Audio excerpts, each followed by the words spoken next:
কি চাই? চৌধুরী বাড়ি থেকে খাবার অর্ডার করছিল। ও ম্যাডাম মনে হয় অর্ডার করছে, দ্বিতীয় তলা দিয়ে আসেন। আমি যাবো? হ্যাঁ আপনি তো যাবেন।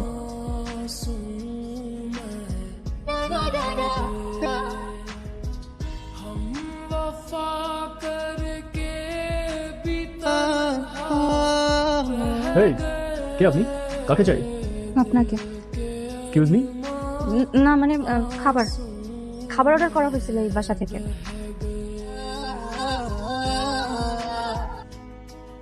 নাও মা তোমার টাকাটা।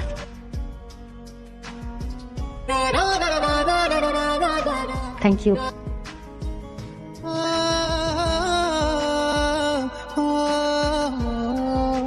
আপু আজকে তোমার এত খুশি খুশি লাগতেছে কে?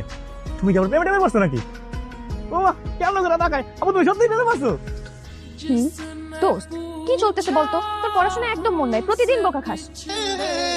দোস্ত আমার মন তো নিয়ে গেছে, ওই যে ওই ছেলেটা নিয়ে গেছে চোখে সানগ্লাস। আমি বাসায় যাবো, আসবো। এখন কই যাবি তুই? তুই ওর একটু পাহারা দেন, আমি আসতেছি। পাহারা দিস কিন্তু।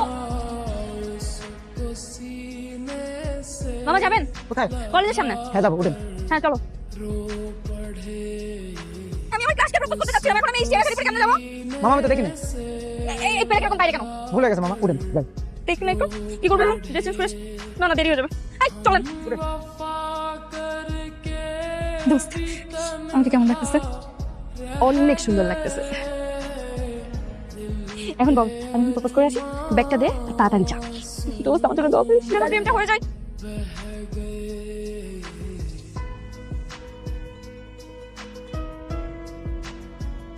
পা ধরছেন কেন আপনি?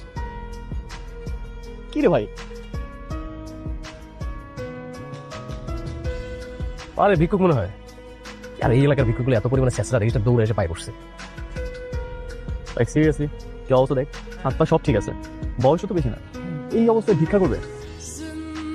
যাই হোক তুই বাদ দে, এই জায়গার ভিক্ষুকগুলো সবগুলো বাট করে গেছে, তুই পারলে 10-20 টাকা দান করে দে। নিন। আরে না ও চল। কি করলি এটা? বলি বলি যে ওর পায়ে পড়লি? আরে আমি তো বুঝতে পারছি না কি যাবি পড়ে যাবো। কি বললো ওরা? কি বলতেছিল? যেটা বলছে এটা বলে আমার মান সম্মান থাকবে না, তাড়াতাড়ি থেকে পালা।